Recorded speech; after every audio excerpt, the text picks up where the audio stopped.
Dear brothers and sisters in faith, do you believe that the small sins you commit will escape the eyes of God? Or do you trust that there is still time to make things right, to return to the light? Time is shorter than you think, and today's testimony will make you reflect deeply.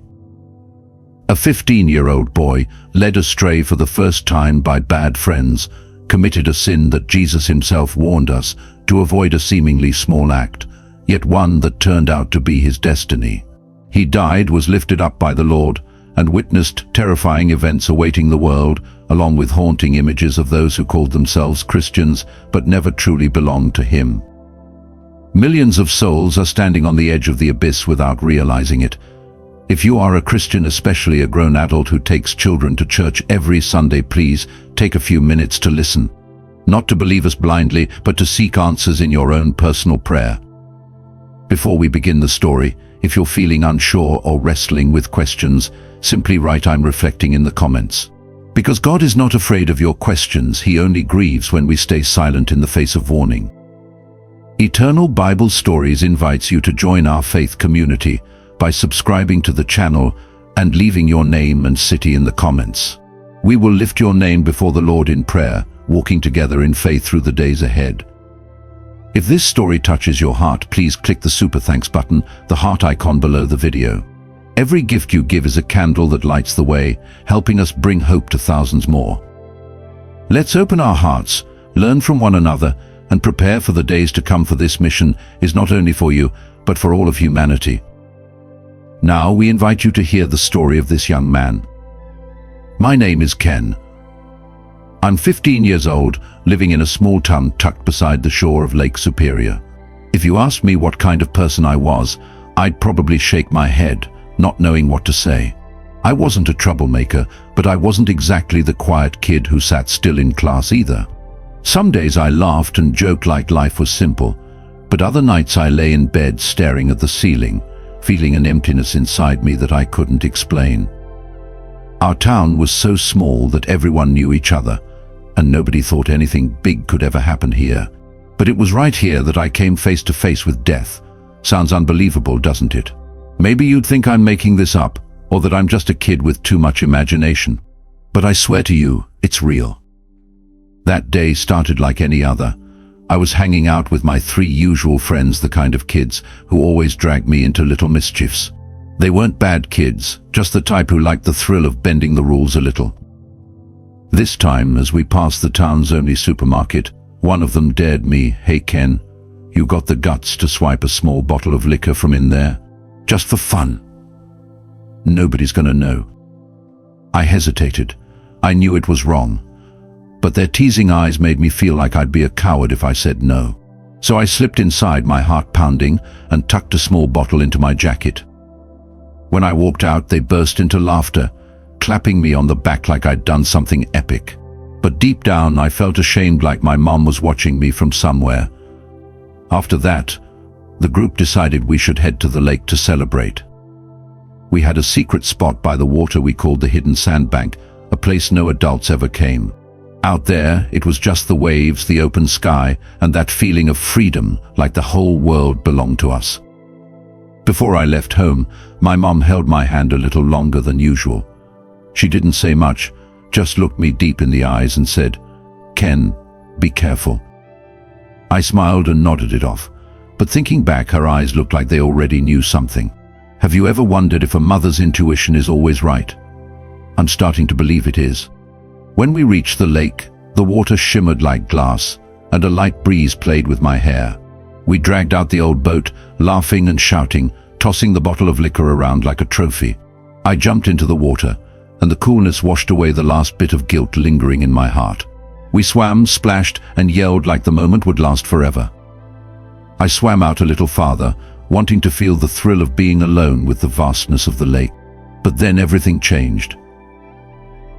A sudden, sharp pain exploded in my leg, a cramp. I tried to stay calm, thinking I'd handled this before, but the pain this time was savage, like some creature tearing into me, spreading from my calf up through my thigh. I kicked, trying to tread water, but the more I fought, the heavier my body became. Water rushed into my mouth. I waved my arms, trying to call for my friends, but they were too caught up laughing and playing to notice. My cries were swallowed by the waves. I felt myself sinking inch by inch. The sounds disappeared. All I could hear was the pounding of my heart and a strange buzzing, like the lake itself was pulling me under. It wasn't just fear. It was a deep, crushing hopelessness, knowing there was no way out. But when I opened my eyes, I wasn't underwater anymore. I was somewhere else, strange and empty.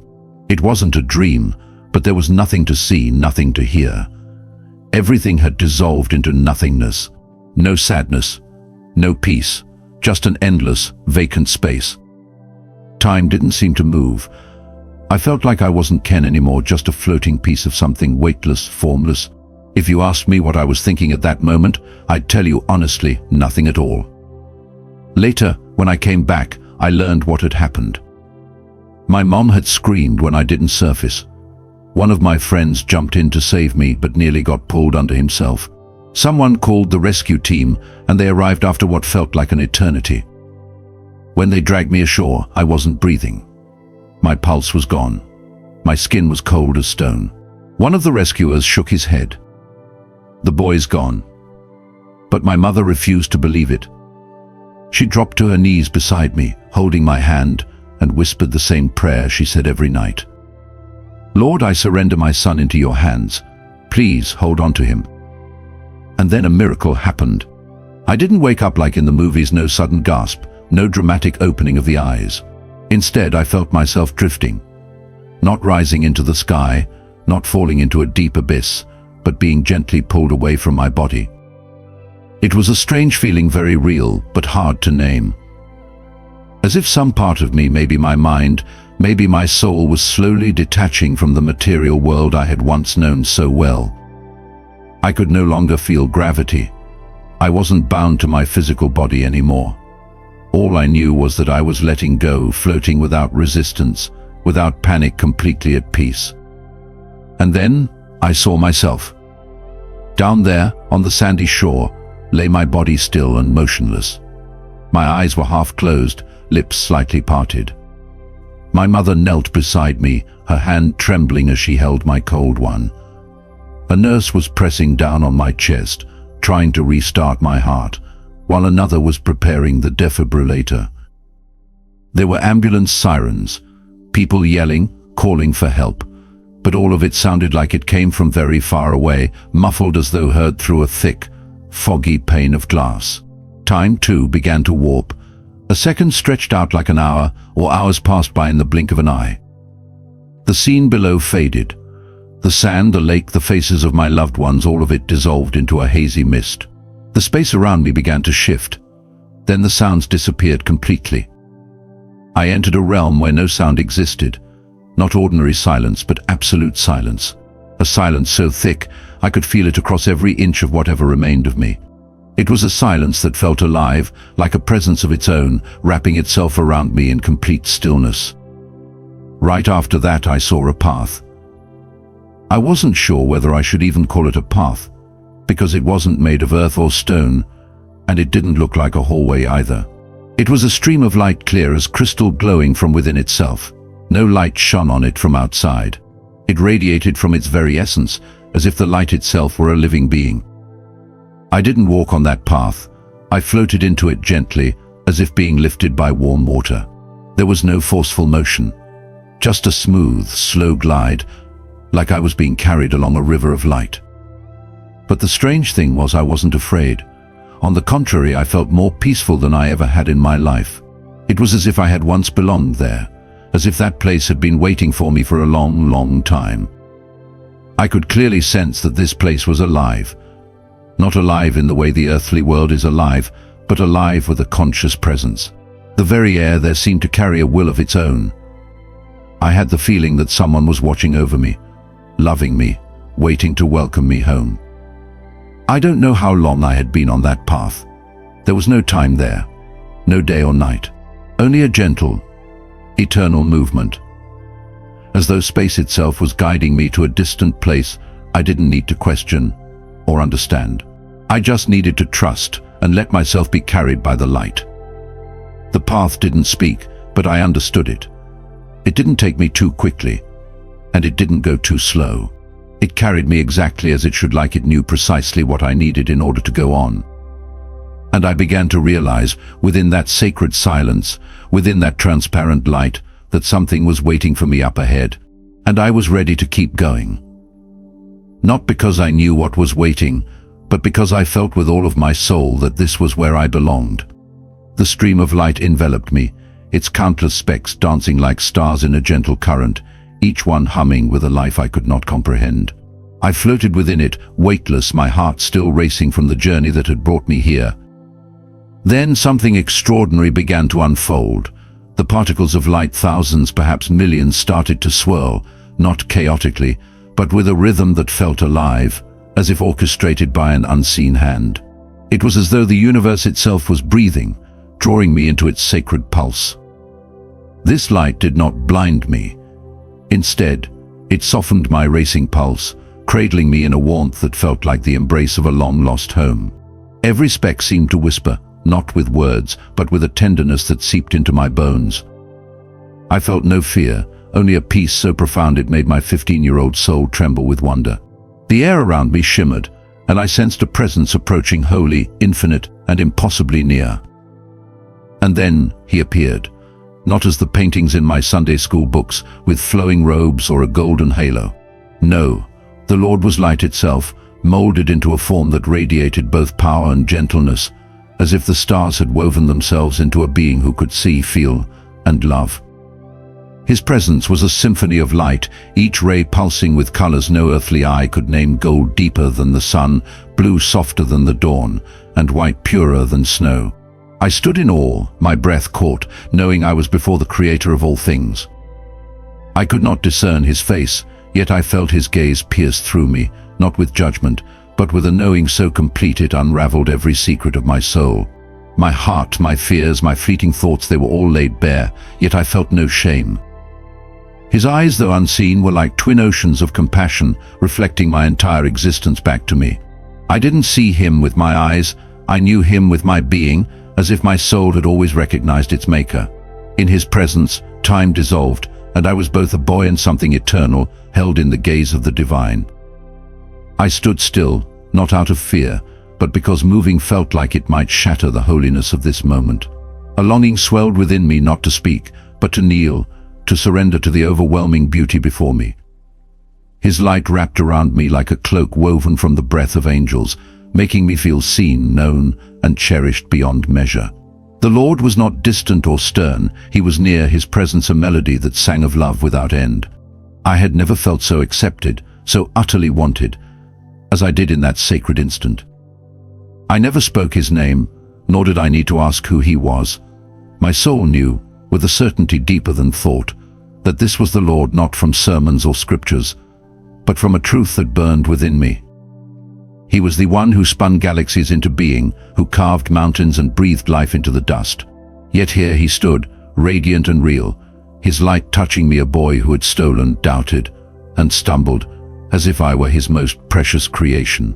The weight of his presence was both vast and intimate, like a father's hand resting gently on a child's shoulder. The Lord did not judge me, instead, he revealed me to myself, not the Ethan I saw in the mirror, with messy hair and tired eyes, nor the Ethan my friends teased or my parents scolded. Through his eyes I saw my true self, a soul crafted with purpose, loved before I took my first breath. Tears welled in my eyes, not from sorrow, but from the staggering truth: I was not a mistake. Despite my flaws, my failures, my moments of rebellion, I was a treasure in his sight, a spark of his eternal light. The Lord spoke, not with a voice that echoed through the air, but with a resonance that flowed into my heart, like a river of truth. "You are seeing beyond what is real," he said, his words simple yet carrying the weight of creation itself. "Do not be afraid." Each syllable was a note in a celestial song, washing away my fears, my doubts, my shame. I felt weightless, as if the burdens I carried, guilt over the stolen bottle, anger at my imperfections, melted into his boundless light. Then the space around us shifted, not abruptly, but as softly as a cloud drifting across the sky. I began to move, not by walking, but by gliding, carried by the current of his presence. The realm before me opened, vast and boundless, with no ceilings, no floors, only layers of light that shimmered like silk spun from the dawn. These layers swirled gently, dense yet translucent, each one humming with a quiet energy that felt like the breath of a soul. I was no longer in a place but in a state of being, surrounded by the Lord's radiance. Each layer of light seemed to hold a fragment of existence, alive with whispers of human hearts. I heard laughter, bright and fleeting, followed by the soft weeping of someone lost in sorrow. There were murmurs of dreams, hopes spoken in secret, prayers whispered in despair. I reached out, my fingers brushing a layer, and a voice emerged, faint but piercing. "Lord, if you're still there." The voice, raw with loneliness, faded into the light, yet I knew it was held forever in the Lord's embrace. I turned to him, my heart aching for that voice, and found him still there, his light unchanging, a beacon in the endless expanse. His form shimmered, not confined to shape, yet perfectly present, like a star that could smile, could love. The warmth of his presence enveloped me, like a blanket woven from every moment of joy I'd ever known. At that moment, I, a boy who had felt small, unworthy, alone, knew I had never been forgotten.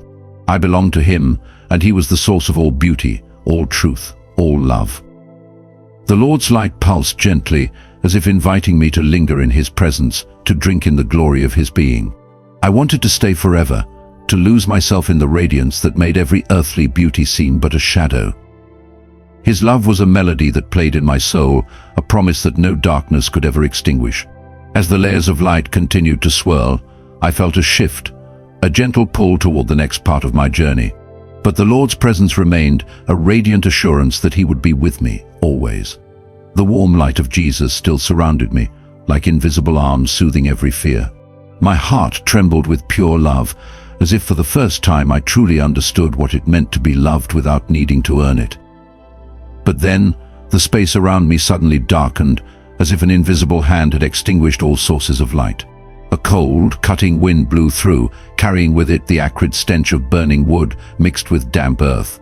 From the distance came moans, faint at first, then growing louder like thousands of lost voices crying out from the shadows. I froze. My feet felt nailed to the ground, and my heart pounded at the terrifying shift. Before me, Jesus was still present, but now his gaze had changed. No longer gentle and smiling, his eyes were solemn, like a father preparing to teach his child a lesson they must never forget. He looked at me with unwavering intensity, as if willing me to face a painful truth. "Ken," he said, his voice echoing like thunder, yet still holding a strange gentleness, "do you think a small sin leaves no consequence?" His words pierced my heart like an arrow, and instantly I remembered the bottle of liquor I had stolen from the store. Before I could answer, the ground beneath me cracked open, not like rock, but like a sheet of glass shattering, and I was pulled down into a place I had never imagined. I sank not with my body, but with my soul into a realm of utter darkness, covered in fine ash like dead sand. The sky above glowed blood red, yet there was no sun. Only dim, flickering flames gave off light, like 1,000 watching eyes scattered across the void. The air was thick and suffocating, pressing against my chest, making every breath a struggle. Cries echoed from all directions, not of physical pain, but of overwhelming remorse, crashing like invisible waves against my heart. I wanted to cover my ears.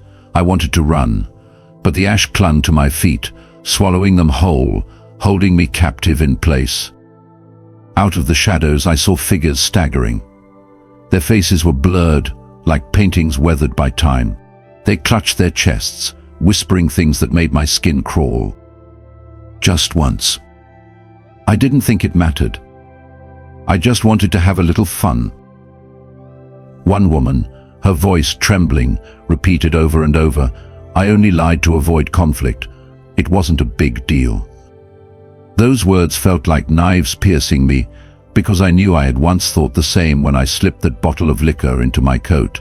They were not chained, not tortured physically, but their eyes were empty, as if the memory of their own choices had become the very whip, lashing their souls. Then, as if an invisible hand drew me closer, I saw a familiar figure. It was me. Ken, inside the supermarket, hand trembling as I stuffed the bottle into my jacket, eyes darting around like a thief. But this time I saw more clearly. With every step I took, a thin black thread, like a poisonous spider's silk, wrapped itself around my heart, tightening, dimming the light inside me. I saw my friends' laughter again, but now it was distorted like masks hiding emptiness, as though they too were bound by invisible threads. A voice rose within me, the voice of Jesus. Sin, even once, is the doorway that leads you here. I did not push you into it. You walked in on your own. Panic surged. I turned to run, but the scene shifted again like a nightmare constantly morphing. Before me now were others, not me, but people who had also committed small sins like minor lie to cover a mistake, a bit of cheating to pass an exam, a selfish action to gain an advantage. They stood trapped in invisible cages not made of steel or iron, but woven from their memories of the choices they had made, looping endlessly like a film that would never stop playing. A man, his face contorted in agony, cried out, "I only took a little money, just once." But his voice was swallowed by the darkness. No one heard him, as if his very regret was his eternal punishment. I covered my face, tears pouring down. I couldn't bear the weight of all those cries. Then Jesus appeared beside me, his light a single flame in the night, pushing back the darkness, though it didn't disappear completely. "Ken," he said, his voice now soft as a breeze but still strong enough to stir my soul. "I am not showing you this so you will fear it, but so that you will understand." He looked straight into my eyes, and I felt a sacred sorrow, as if his heart ached for these lost souls. "Every sin, no matter how small, is a step away from me," he continued, "but I am always waiting for you to return, always with my arms open." His words were like a beam of light cutting through my fear and making me realize that I still had a chance, there was still a path back. He reached out his hand, and a new image appeared before my eyes, vivid as a living memory. I saw myself kneeling before my mother, tears streaming down my cheeks, confessing about the bottle I had stolen. She looked at me not with anger but held me tightly, whispering, "Son, I'm proud of you for telling the truth." In that moment, the black thread around my heart melted, like ice meeting fire, replaced by a tiny light, faint but warm. "Repentance," Jesus whispered, his voice like a healing song, "is the key that opens the door back to me." Suddenly the dark land vanished, as if it had never existed, like a nightmare dissolving in the morning light. I was once again standing before Jesus, in a space no longer cold, yet my heart still pounded in my chest, as if it would burst. I knelt, unable to speak. I only wept, tears streaming down, a mix of fear and gratitude. I had thought stealing the bottle of liquor was just a joke, a careless moment to impress my friends. But now I saw it as a deep fracture in my soul. If I didn't make it right, if I let those black threads keep wrapping around me, that place could have become my fate. Jesus placed his hand on my shoulder, and I felt a new strength, not to escape but to face what must be faced. "Go, Ken," he said, his voice deep but resolute, "and tell them one act of sin can lead to darkness, but one act of repentance will lead back to the light." He smiled, not a joyful grin, but the smile of someone who knows I've understood the lesson. I nodded, though my legs still trembled, though my heart still felt heavy from what I had witnessed. I knew I couldn't live as I had before. I couldn't let small temptations drag me astray again. As his light softened, I sensed a new movement, as though space itself was guiding me to another place.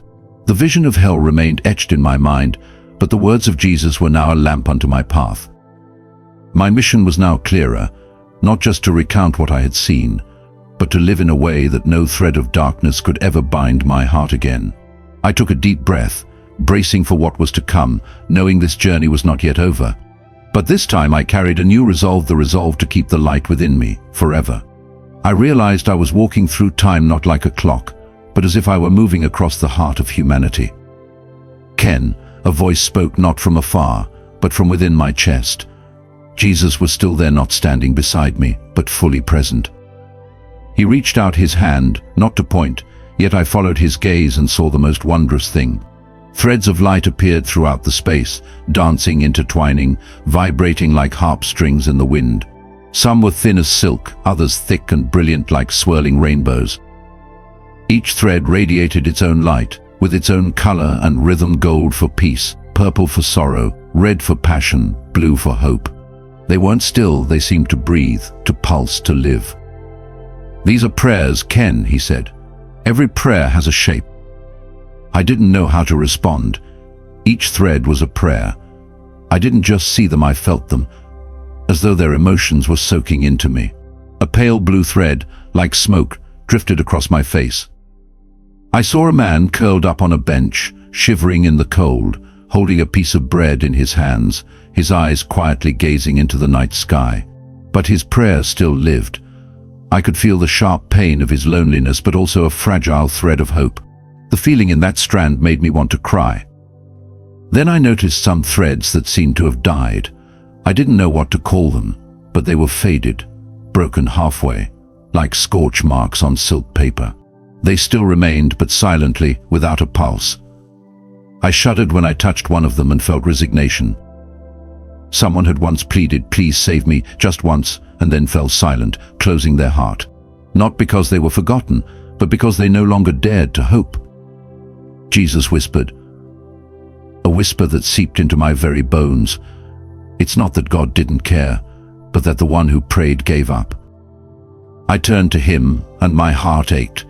I had never felt such sadness, not for myself, but for the millions of prayers that had once lived, once soared, now lying quietly in forgotten threads.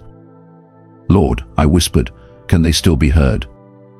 Jesus did not answer with words. He stepped toward a particular thread, one that glowed faintly but still lived. "Look, Ken," he said gently. "You've heard these words before." I looked, and suddenly I saw my mother. She wasn't standing there in person, but it was a living memory, as if I had been taken back to a dark night. My mom sat in the living room, the lights off, only the glow of a street lamp slipping in through the door crack. She cried silently, her body trembling. I had never seen her cry like that. Her hands clutched a small cross, and tears fell onto her shirt. She whispered, "Lord, why? Why won't my son wake up? I don't understand. I can't hear you. Please don't be silent." I was frozen. This was after the accident, while I was still unconscious. I hadn't known she suffered like that. I hadn't known she had prayed. I thought she was strong, but now I saw her clearly, a mother breaking apart, clinging to hope in a task. I turned to Jesus. He said nothing, but he touched the thread of light with one radiant finger. Immediately, the thread flared to life like the rising sun, not blinding, not harsh, but warm and radiant. The pulse returned. The thread vibrated as if singing. I heard something beyond words, like an eternal reply. I am never silent. Nothing is ever lost to me. I broke down. I couldn't hold back any longer, not because I was sad, but because I knew God's love had always been there. Even when we let go, He holds on. Even when our prayers are forgotten, He remembers. If you're listening, maybe you've quietly asked for help. Maybe you've cried at night and no one knew. I just want to tell you, your prayer has a shape. It is alive, it soars, and it never fades. Do you believe that? If you do, then let me speak for you, Lord. I will never stop hoping, because I have seen and I cannot go back and stay silent.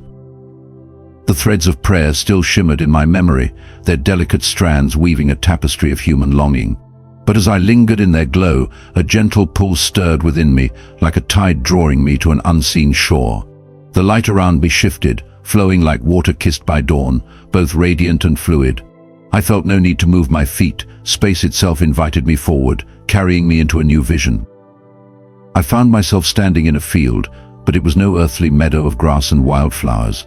The ground beneath me pulsed softly, as if it breathed with the heartbeat of creation itself. Above, the sky churned like an ocean turned upside down, its waves of pale blue and gold swirling in a dance of eternal motion. A faint hum filled the air, not a sound, but a sensation of sorrow and hope entwined, tugging at my soul. The grass under my feet felt like clouds, soft yet alive, each blade glowing with a faint silver sheen. I noticed orbs hovering just above the ground, not stones as I first thought, but spheres of light, each one unique in hue, some sapphire, others amber, a few as white as starlight.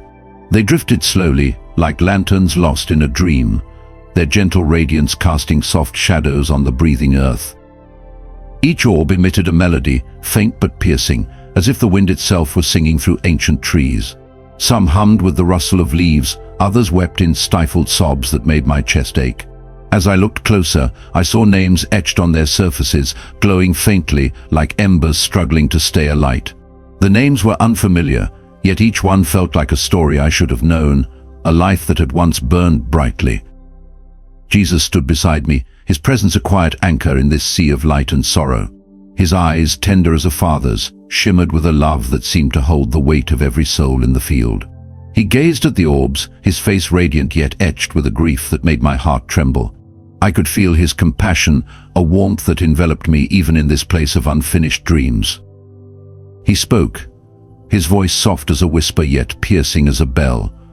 These are people, people who came so close, who stopped believing at the very threshold. His words sank into me, heavy with truth, and I felt my throat tighten. I looked out at the countless orbs, each one a soul that had nearly reached the light, only to turn away. How many had stood at the edge of hope, only to let doubt or fear steal their final step? A wave of regret hung in the air, not sharp like condemnation, but soft and aching, like a song cut off before its final chord. The field was not a place of punishment, but of mourning where the echoes of abandoned faith lingered. I wanted to reach out, to gather every orb and cradle it, to whisper that it wasn't too late. But the weight of their sorrow held me still, my heart pounding with a grief I could not name. Jesus stepped toward an orb, its light a faint violet, flickering like a candle in the wind. He touched it gently, his fingers trailing light, and the orb transformed, bursting into a cascade of radiant beams. A melody soared, pure and haunting, filled with the longing of a soul that had once cried out to God, believed, loved, and hoped, then faded. The song faded too, leaving only silence, but its echo lingered in the air, a testament to a life unfinished. Even those who stopped, Jesus said, his voice a balm to my aching heart, I have not forgotten them. His words were both beautiful and heartbreaking, a promise that pierced the sorrow of the field. I stood frozen, tears welling in my eyes, imagining the lives behind each orb, lives so close to glory, yet lost to hesitation. I felt like a child in a graveyard of dreams, yearning to call each soul back to the light. I turned to him, my lips parting to ask why so many had given up, but a silent warning stirred within me. It was not a voice, but a knowing, clear and urgent. To stop too soon is to miss the miracle heaven has prepared. God's memory holds every soul, but we can turn away, abandoning the promise that waits just beyond the final step. My heart raced, the weight of that truth pressing me to act, to warn others before they, too, became glowing orbs in this field. The field stretched endlessly, its orbs floating in a quiet lament, their names glowing faintly, as if pleading to be remembered. I saw one orb, its light a deep crimson, pulsing with a rhythm like a heartbeat. Its name Clara flickered, and I heard a whisper. I was so close, but I was afraid. The voice faded, but its sorrow clung to me, urging me to carry its story back to the world. Jesus watched me, his presence a steady light amidst the field's morning glow. He did not rush me, but his eyes held a gentle urgency, as if time in this place was both eternal and fleeting. I wanted to stay, to learn the story of every orb, but I felt the field begin to shift, its light softening like a tide receding. The vision was fading, yet the weight of its message burned within me, a call to never give up. I looked at you, the one reading these words, and my heart ached with a plea. Are you at the end of your road, too tired to pray, too broken to believe? Don't let go, not when your steps from the light, not when Jesus still holds your name in his heart. Type amen or whisper Jesus is here, so I know you're listening, so I know you're still fighting. The field of unfinished souls waits for those who stop too soon. Don't let your name glow among them. As the field faded, its orbs still sang their quiet songs, each one a reminder of what could have been. Jesus remained beside me, his light a promise that he would never forget, never abandon. I felt a pull, a gentle summons to the next vision. But the field's sorrow stayed with me, urging me to speak, to warn, to love. I knew my mission was clear, to call others to press on, to reach the light before it's too late. The field of unfinished souls still haunted me, those shimmering stones like dreams abandoned, echoing the signs of those who almost reached the light. I stood there, my heart heavy with the sorrow of Jesus, as if he were sharing a piece of heaven's pain with me. But then, the space around me began to shift, as if the oceanic sky above was dissolving. The soft blue and golden light faded, replaced by a warm, gentle radiance, sacred and inviting, like I was stepping into a house without walls. I felt a new presence, not Jesus, but powerful and holy, guiding me deeper into a place I could never have imagined. My heart pounded with both wonder and fear, because I knew I was about to see something that would change me forever. I found myself standing inside an endless library. There was no floor, no ceiling, only bookshelves suspended in the glowing air, held by invisible threads of light. Each shelf radiated a soft glow, as though woven from strands of moonlight, gently quivering as if breathing. The books on those shelves weren't ordinary books. They gave off faint sounds, like whispers of millions of living stories, each one containing a soul, a destiny. At the center of the library, one massive book drew me in. It shone like a sun restrained, its pages flipping on their own, despite the absence of wind. With each turn of the page, I heard a sound, not the rustling of paper, but a song, the sound of heaven itself, gentle yet terrifying. I froze, too awestruck to move forward, yet my feet felt drawn irresistibly into the light. An angel appeared, tall, with eyes like burning flames, as if they could see through every secret hidden in my soul. Yet the angel's voice was gentle, like a stream flowing over stone, bringing both comfort and warning. "Ken, this is the book of life," the angel said, pointing with reverence toward the book that turned its pages. "The names of those who belong to God are written here, inscribed in eternal love, never to fade unless they themselves reject the light." I looked at the page, my heart pounding as I saw my own name, Ken, shining brightly, as if it were written in starlight, glowing in the air. But then I noticed other names beginning to fade, as though time itself or some invisible hand was erasing them. Their light grew dim, about to disappear. A surge of fear rose within me, because I knew those names were not just letters, they were eternal destinies. The angel looked at me with eyes full of both compassion and solemnity, like a teacher forced to reveal a painful truth. "God did not erase them, Ken," the angel said, his voice deep yet sharp. "They turned away through distraction, through pride, through the small choices that led them far." I saw names of people I knew: Jake, the friend who used to laugh with me at school and share his bread; Mrs. Mary, the kind neighbor who gave me cookies every Christmas. But their names were no longer whole in the book, only faded traces remained, like ink washed away by water. I imagined them, those I loved, who once prayed, who once went to church, now faded because of moments when they chose the world over God. My heart felt crushed, the pain so intense I could barely breathe. "What did they do wrong?" I whispered, but deep inside I feared the answer. I feared that I could one day share their fate. I fell to my knees, tears spilling freely, overwhelmed by a mix of fear and compassion.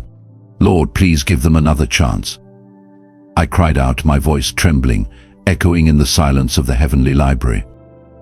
I thought of Jake, who used to say he would fix things later, and Mrs. Mary, who gradually stopped going to church because life got too busy. I thought of myself, with that bottle of stolen liquor in the store, and I wondered, was my name truly safe in the book? Then I heard a voice, not from the angel, but from Jesus himself, warm yet urgent, like a flame igniting my soul. "Go and tell them, Ken, for time does not wait." His words struck me like a beam of light, and I realized that my mission was not just to witness, but to awaken those souls drifting from the light. But before I could rise, the angel raised his hand, and the book turned to a new page. I saw thousands of other names, some blazing brightly, others fading. I saw the name of a young girl in a big city, who used to pray every night but now spent her nights scrolling through her phone. I saw a man who once preached the word of God, but now cared only about fame. Each fading name was a story of soul that once had a chance, but let distraction and pride dim the light. The angel spoke, his voice deep and solemn like a warning bell. They do not know their names are fading, Ken. And when the book closes, there will be no more chance to turn back. I trembled, imagining myself or anyone standing before this book, only to find their name gone. That fear was like a cold blade, urging me to act immediately. The book closed, and its light softened, like a lamp being gently dimmed. But the message continued to burn in my heart. I stood up, my legs no longer shaking, though my heart was still heavy with all I had just witnessed. Everyone has the chance to have their name written in the book of life, but only if they choose to live for God today, not tomorrow. I thought of you, the one reading this story, and I wondered, is your name still shining in the book? Or is it beginning to fade because of how often you've said later? Leave a comment saying amen as a declaration that you will seriously reconsider your life, and if you've wandered from the path God laid out for you, that you're ready to return with purpose. The library around me dissolved, and I felt a new motion, as if the Lord was leading me to a place of rest after the weight of this revelation. But deep within, I knew I could not rest, not when my mission was to warn the world before the final page of the book is closed. The fear from the Library of Light still clung to me. The image of fading names in the book of life felt like a cold blade cutting into my heart. I stood there trembling, begging God to give the people I loved another chance. But then, the space around me softened, as if heaven itself wished to soothe my soul. The brilliant glow of the bookshelves faded, replaced by a gentle fragrance like lavender mingled with the breath of earth and sky. I didn't know how I was moving, only that I felt cradled by an invisible hand, wrapped in pure love. My heart, heavy from the pain of the world, now felt as if it was being gently caressed by a healing breeze. I closed my eyes and let the light guide me. And when I opened them, I stood in a place unlike anything on earth. I was standing in a garden, but not like any garden in a city park or the flower beds my mother used to tend. There were no fences, no stone paths, no divisions between heaven and earth. Yet every blade of grass, every bloom, every cluster of leaves was arranged with divine order, like a poem written by the very hand of God. The trees stood tall, their bark shimmering like pearls, swaying gently without wind, as if they sensed my presence. Each branch bent slightly toward me, its leaves rustling softly, making a sound like heaven's whisper welcoming me with a miraculous, living energy. The flowers bloomed not only with vibrant colors but with emotion, some crimson with compassion, others pure white like forgiveness. I stood in awe, feeling as though I had just stepped into the very heart of eternal love. Beneath my feet, the ground was warm, not dry or muddy, but like a living carpet, soft and full of vitality. I felt a slow, steady rhythm, no longer the beat of my own heart, but of the garden itself, as though it were a living being that could breathe, could love. With every step I took, the earth responded with a gentle warmth, like a mother's arms embracing her lost child. I knelt down, touched the grass, and felt a current flow through me, not a power, but a profound comfort, as though the garden was speaking to me, "You are not alone." I closed my eyes, letting that warmth seep into every fingertip, every corner of my soul. And for the first time I felt truly welcomed without needing to prove anything. I stepped deeper into the center of the garden, where a small pond rested, no larger than a room, but its waters were so clear I could see the sky reflected within. Yet this pond felt deeper than any ocean, as if it held eternity itself. I leaned closer, hoping to see my face, my messy hair, my tired eyes, but what I saw was not my body. It was my soul, bare and vulnerable. I saw the boy Ken, 8 years old, sitting behind a half-closed bedroom door, hugging a pillow and crying silently, while his parents argued in the living room, their sharp words cutting like knives. I saw Ken at 13, forcing a smile after being teased for wearing an old shirt, though his heart was breaking inside. I saw Ken at 14, sitting in church, staring at the cross, but feeling only a hollow, cold emptiness, as if God had abandoned me. I fell to my knees beside the pond, not because I had been struck down, but because my legs could no longer stand under the weight of wounds I had buried for so long. The garden enveloped me not with arms, not with physical warmth, but like a blanket woven from pure love, wrapping gently around my soul. Every blade of grass, every flower, every tree whispered not with words, but through their presence, "We know your pain, and we are not strangers to it." I felt a kind of love I had never known before, one that didn't require me to be strong, didn't ask me to apologize, didn't demand I prove I was worthy. It only needed me to be present, to let my heart open, even just a little. Tears fell not from pain, but from relief, as if a stone that had weighed on me for years had finally been lifted. I thought of you, the one reading this story, and wondered, have you ever longed for a place like this? A place where you could lay down every burden and be loved without condition. Then I felt a new presence, gentle but powerful, sit beside me. I didn't need to look. The warmth alone was enough for me to know it was Jesus. We sat there by the pond, saying nothing, like two old friends who understood each other without words. Time here was unlike time on earth, each breath stretched like an ancient hymn. Every moment felt like a sacred gem. I looked into the pond again and saw that my soul was no longer only wounds, but also tiny lights, like stars trying to shine. Jesus looked at me. His gaze held no judgment, only pure light, as if he saw every version of me, past, present, and future. He spoke softly, so gently that I had to listen with my whole heart. "This is where I bring those who are too tired to carry their pain any longer." I shivered, not from fear, but because he said tired, not weak or failed. He knew I had tried, had fought, had hidden my wounds, just to appear strong. "Healing," he continued, his voice flowing through me like a gentle stream, "does not always come through miracles or loud prayers. Sometimes it comes from silence, from a heart willing to let go of what it no longer needs to hold." I choked back tears again, because I realized I had been clinging to pain as if it defined me. Jesus placed his hand on my shoulder. It wasn't heavy, but enough for me to feel the strength of unconditional love. "Ken," he said, his eyes like a tender invitation, "the reason many never reach this garden is not because I've hidden it, but because they are too busy to pause, too afraid to slow down." He looked out at the garden, where flowers still bloomed and trees still sang, and continued, "They think they must be strong, must be perfect, must be worthy, but here, the only strength required is the courage to let go and believe that I am always here." I cried out like a lost child finding his father in a crowded place, "You're always here." My voice echoed, blending into the garden's whispers like a hymn of gratitude. A layer of ice inside me melted. A weight fell away, and I felt light, as if my soul had been bathed in light. The garden still embraced me, as if to remind me that I could return anytime my heart grew weary. I thought of those out there carrying wounds they dare not face, and I wanted to shout, "Come here. Let God heal you." I looked at Jesus, and he smiled, not the smile of triumph, but of someone who knew I had found the way. The space around me began to blur, as though the garden was gently sending me off, but the feeling of being loved and healed still burned warmly in my heart. I knew I had to leave, had to bring this story to the world, but deep down, I longed for the day you and all who are weary would find this garden too, where God waits with open arms. The warmth of the garden of healing still lingered within me, like a gentle song echoing from the sacred grass and flowers.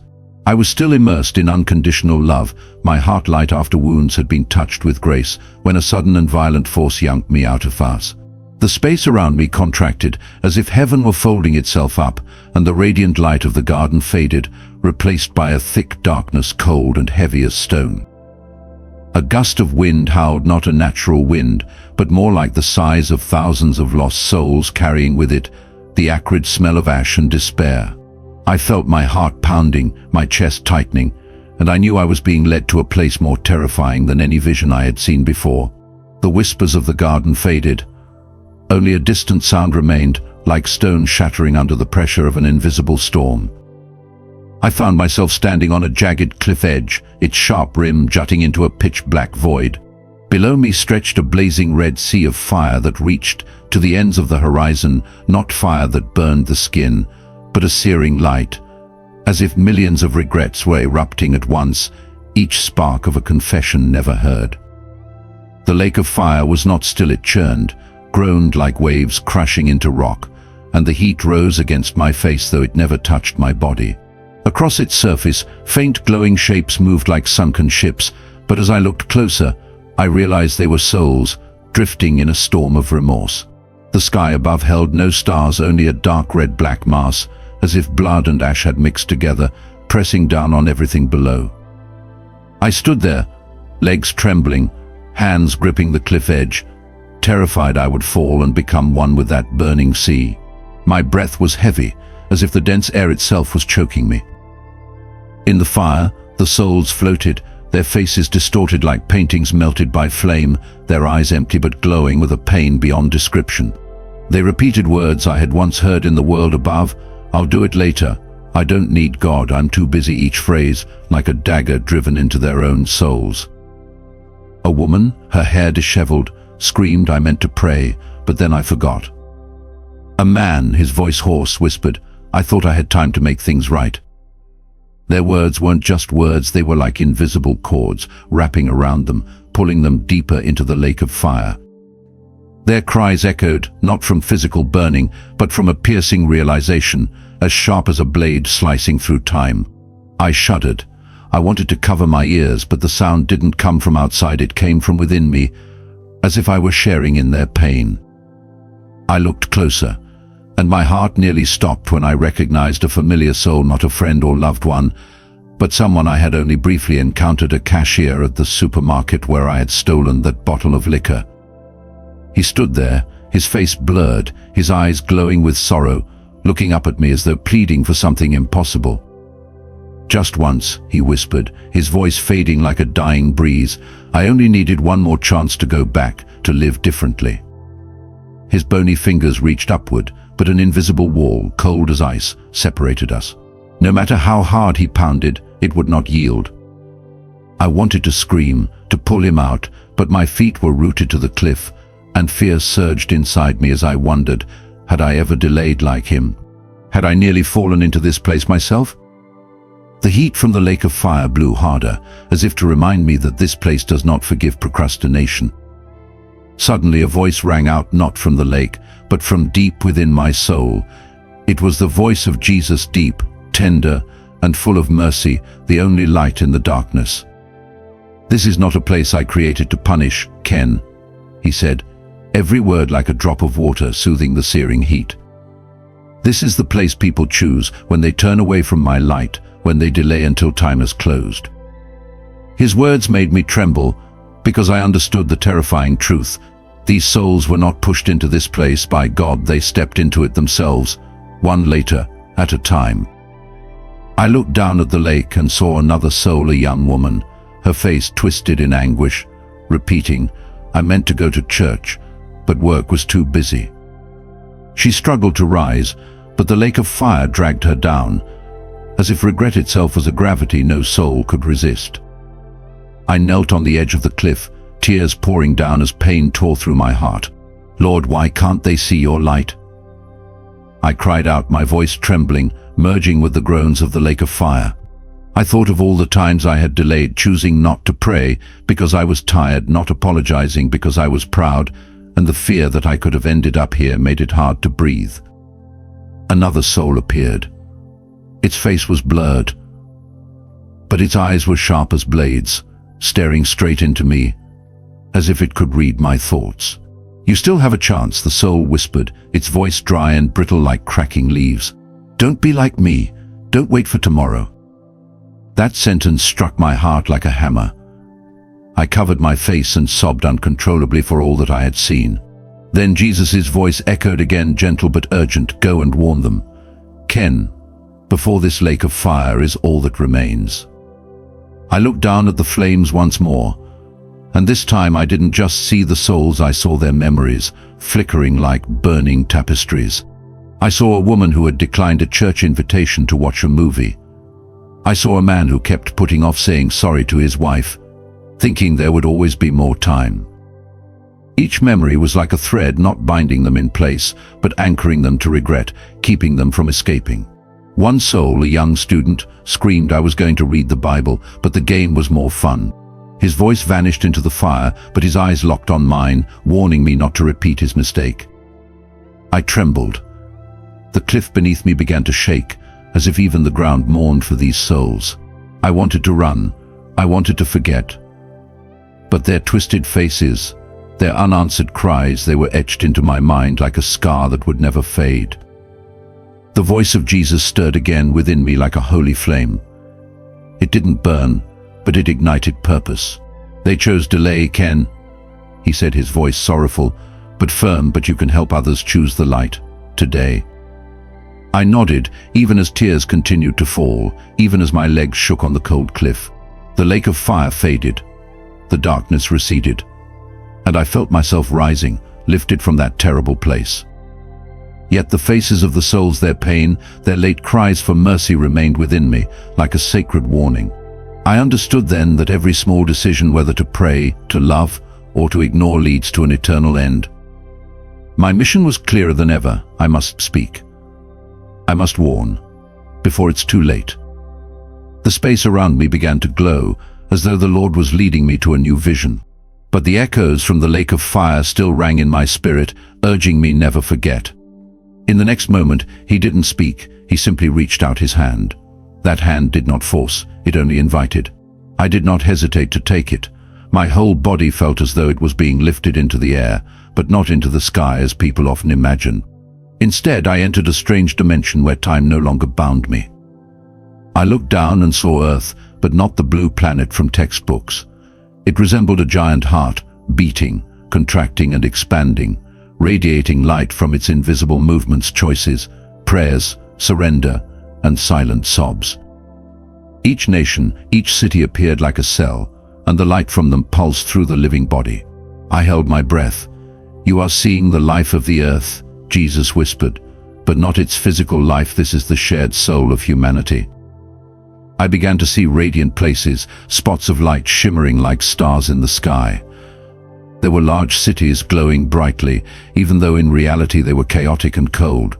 But here, I saw that beneath the chaos were small homes filled with whispered prayers, mothers quietly praying for their children in the night, elderly men reading the Bible where no one could see. I saw a little girl sitting alone in a dark room, hugging her knees and singing to God, her voice so faint only heaven could hear it. I saw a boy who, before going to school each day, asked God to help him be kind. No one taught him that. It was something his heart simply knew. I saw a group of young people stop in the middle of a crowded street, bowing their heads in silent prayer after hearing bad news from someone. These, Jesus said, are the true lights, not dazzling like fireworks, but steadfast like the moon guarding the long night.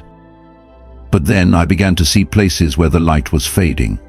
Cities that once glowed now only flickered faintly, like candles about to go out. I found myself asking, Lord, what happened there? He looked at me, speaking slowly, not evil but distraction. And then I saw it. People who once lifted their eyes to seek God now kept their faces down, buried in phones. They heard many sounds, but no longer listened to the voice inside. Families who once prayed together now each stared into their own screens. Silence was devoured by meaningless noise. I saw a pastor who once burned with passion for God's word, now only concerned with views and shares. Every sermon he gave, he waited for applause, not for the whisper of the Holy Spirit. I saw a grand, majestic church, but it was cold, because God was no longer invited in. Everything was in proper order, but one thing was missing: living love. Jesus whispered, almost like a sigh, the enemy doesn't always destroy. Sometimes it simply distracts. I choked up.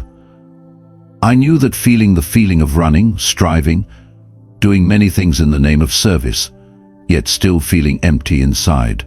I asked in pain, and what about the places that once burned bright for you? What has become of them? Jesus didn't answer right away. He stared into the distance, his face heavy with a sorrow that could not be put into words. I had never seen him so solemn. There was no anger, only a holy, profound grief. Then he lifted his hand and pointed toward the darkness where I thought hope had vanished. Suddenly I saw tiny twinkles of light, like stars in the night, soft but steady. "These are my chosen ones," he said. In that moment, I saw a frail child hugging a Bible to sleep in a poor little room. An old man, hunched over, still walked to church every day, not out of obligation, but because of love. A woman living in a violent neighborhood opened her door every morning to bless each child on their way to school. A young man wept alone in the night, not understanding why he felt different, yet still clinging to the belief that God knew. I recognized some children my age, a few I had passed by without thinking they belonged to anything greater. But now I saw they were on the front lines. Jesus smiled gently, but his gaze was weighted. They are not famous, but heaven knows their names. They are the ones keeping Earth's heart beating, and they will rekindle the flame. I was silent for a long time. Something inside me had ignited. I stood beside Jesus, looking at the earth, and everything suddenly became so still. The space around me seemed to collapse, leaving only me and Jesus and nothing else. The scene faded, and all I could feel was the faint beating of my heart. The little lights still shimmered from the souls below, but I sensed that something was wrong. A vague feeling, impossible to describe, began spreading through me. Then I asked, not knowing why, but it was the only question I could utter, "Lord, what if they stop?" Jesus turned to look at me, and his eyes shimmered with a depth I could not comprehend. There was a moment of silence, as if he were weighing each word before he spoke. Then he said, calmly, but within that calmness was an undeniable urgency, "If they stop burning, the final curtain will begin to fall." His words pierced my heart. I couldn't explain why, but the feeling was like a heavy stone pressing against my chest. Even without fully understanding, I sensed in my bones that what he said wasn't just a warning, it was an absolute truth. The final curtain, I didn't know what it was, but I knew that if the fire of passion within those souls, those tiny lights, stopped burning, everything would collapse. I couldn't imagine a world without that light. Before my eyes, the light began to fade. Each soul, from those quietly tending their inner flame to those praying in the night, seemed to be extinguished. The image of the earth began to shrink. The lights dimmed, as if all life was being swallowed. The cities I had once seen were now without light. Everything shifted suddenly, like a storm crashing down, destroying all that was beautiful, all that had once lived. Jesus looked at me, the seriousness in his gaze heavier than anything I had ever felt. He didn't speak again, but I knew he was waiting for me to understand. And I did. It wasn't the end of the world that was coming. We weren't waiting for death to descend upon us. The world had already died if we stop, if the souls who still carry the flame give up, if we let distraction carry everything away. The final curtain will fall, and everything will change forever. At that moment, I was no longer afraid. The urgency I felt wasn't fear of the end, it was the deep understanding that we must act now. The image of Earth beating like a living heart remained etched within me, with little lights shimmering amidst the darkness. But as the warning of Jesus about the final curtain still echoed in my spirit, the space around me suddenly began to tremble. The lights from the souls began to fade, and a brilliant flash like a sun bursting into existence consumed everything.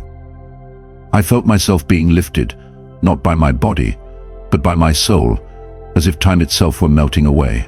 Before me unfolded a new vision, vast and sacred, making my heart pound. I saw the sky split open, not shattered, but like a massive curtain being pulled back by an invisible hand. From the opening, Jesus appeared, not in the gentle form I had encountered before, but radiant like the full light of heaven. He stood there, his eyes blazing like fire, yet filled with profound love, looking down upon humanity with judgment and mercy. Beneath his feet, the earth went silent as though every sound, wind, waves, voices had stopped, waiting in awe. Across the world, I saw souls rising, not all, but those who glowed with a soft, unwavering light, like candles that could never be snuffed out. They were the ones who had prayed in the night, repented after mistakes, and chosen to love even when it hurt. I saw a mother who had once knelt begging God to save her child, a boy who once shared his last piece of bread with a stranger. They were lifted up, their faces radiant with joy. But painfully many others remained, their light had dimmed, veiled by distraction and pride. They cried out, but their voices dissolved into the air as though time had sealed itself shut. Jesus raised his hand, and a voice rang out not through sound, but through every soul. I have come at the appointed time to call those who are sincere and willing to return. His words moved like wind, gentle yet piercing, making me tremble. I saw those who had once rejected him, who had said later, like the souls in the lake of fire, now standing still, unable to cross the final threshold. A man whose face I recognized from my hometown clenched his fists and whispered, "I thought I had more time." But time, as Jesus had warned, does not wait. I fell to my knees, tears streaming down my face, heart aching for the souls left behind. "Lord, why not all of them?" I cried, my voice breaking in the radiant space. Jesus looked at me, his gaze both stern and tender.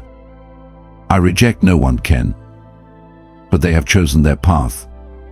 Then he touched my shoulder, and I felt a small flame ignite within, not to destroy, but to commission. "Go, warn them, so that more may be named on this day," he said. The sky closed, the light softened, but the vision of the day of his return still burned vividly in my mind. I understand now that prayer, worship, and obedience are what preserve the light within each soul. No one knows when that day will come, but I know it will come at the appointed time, just as the Lord promised. My mission now was not just to share this story, but to awaken hearts that had fallen asleep. I took a deep breath, feeling my body grow heavier, as though the world was pulling me back. The rhythmic sounds around me echoed steadily, reminding me that I was returning to this world, a world real and filled with anxiety. Little by little, I felt my body coming back, though it no longer felt light like before. Every movement came with pain. My muscles felt paralyzed, my heart pounded, as if trying to drown me in exhaustion. I tried to open my eyes, but they were heavy, as if I had carried the weight of a lifetime. The sound of the ventilator continued its steady rhythm, making me uneasy. The first face I saw was my mother's. She sat beside the bed, her face wrinkled with worry, yet her eyes full of joy. I heard her exhale deeply, as if she couldn't believe what was happening. Thank God," she repeated, as though she couldn't believe I was still alive. I didn't know how long I had been lying there. I only knew everything around me was blurry, as if I hadn't fully returned to reality. I couldn't say anything. My lips moved, but no sound came out, only strange gasps for air, as if everything that came before had been a vague dream. My mother stayed beside me, holding my hand tightly, praying.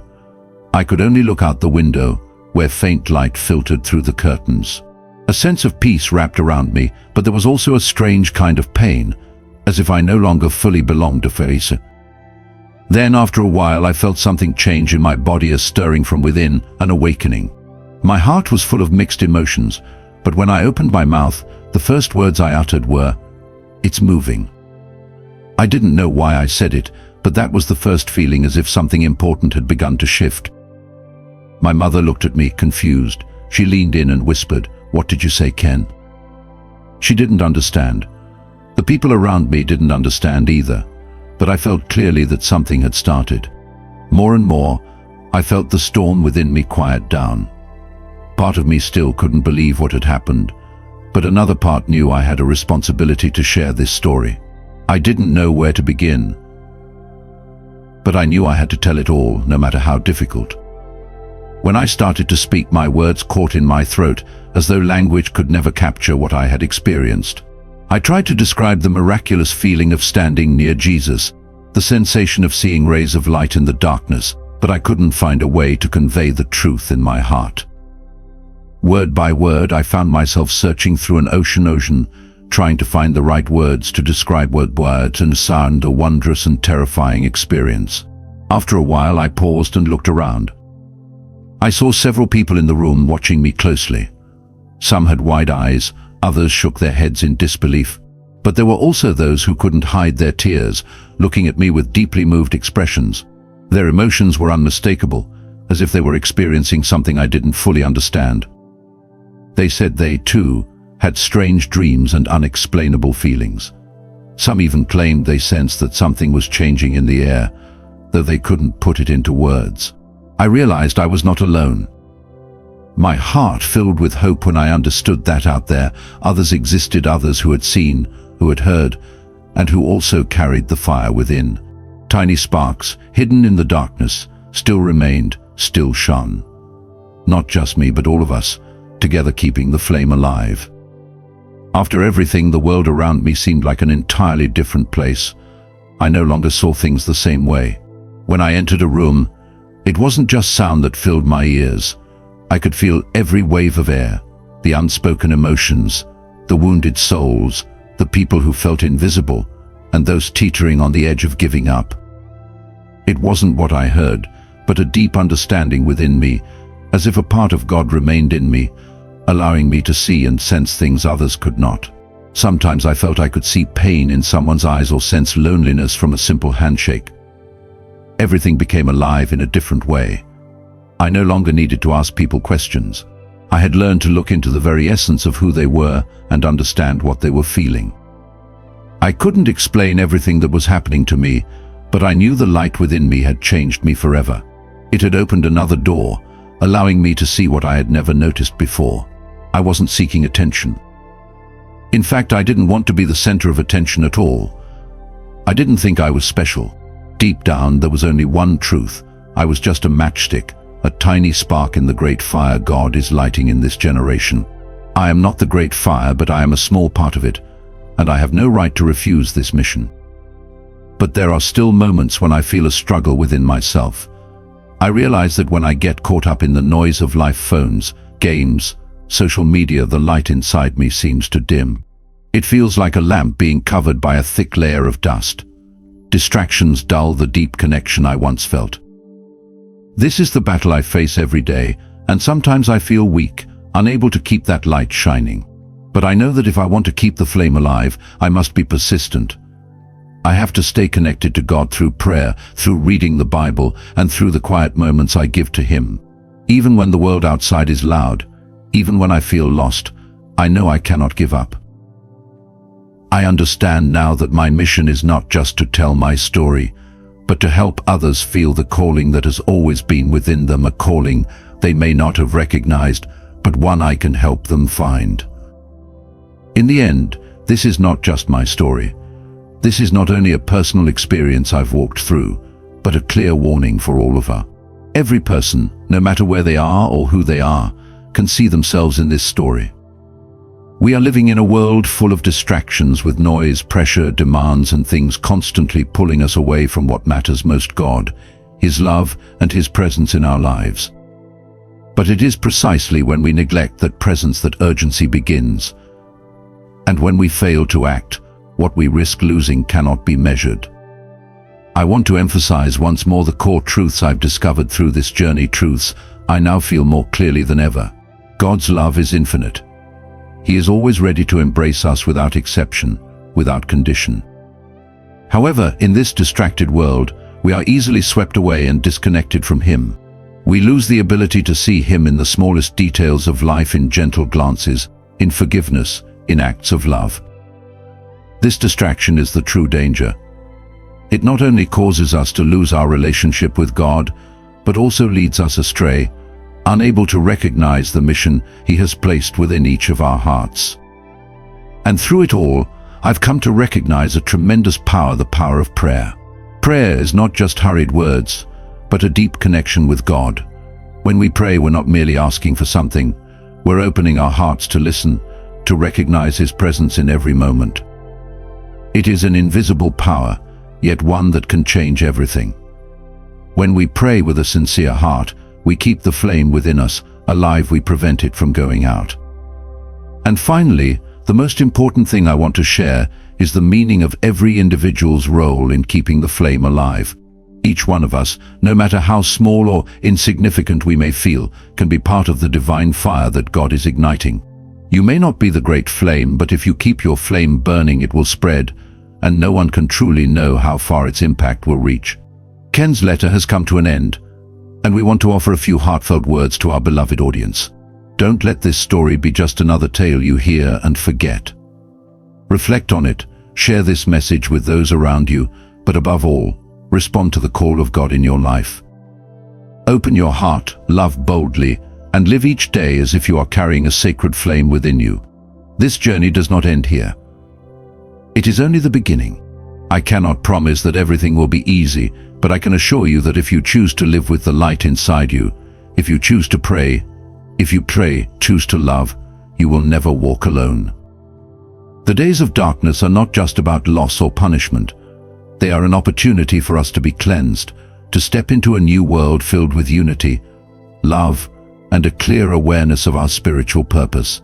The signs I've seen, the strange natural phenomena, the shifts in society all reveal that we no longer have time to hesitate. If you feel a stirring from the Holy Spirit, please consider clicking the super thanks button, the heart icon below this video, and supporting us with a gift. Whether big or small, every act of generosity is remembered in the kingdom of God. Your support helps us bring light, warning, and faith to those who are lost, from distant villages to bustling cities. God bless you.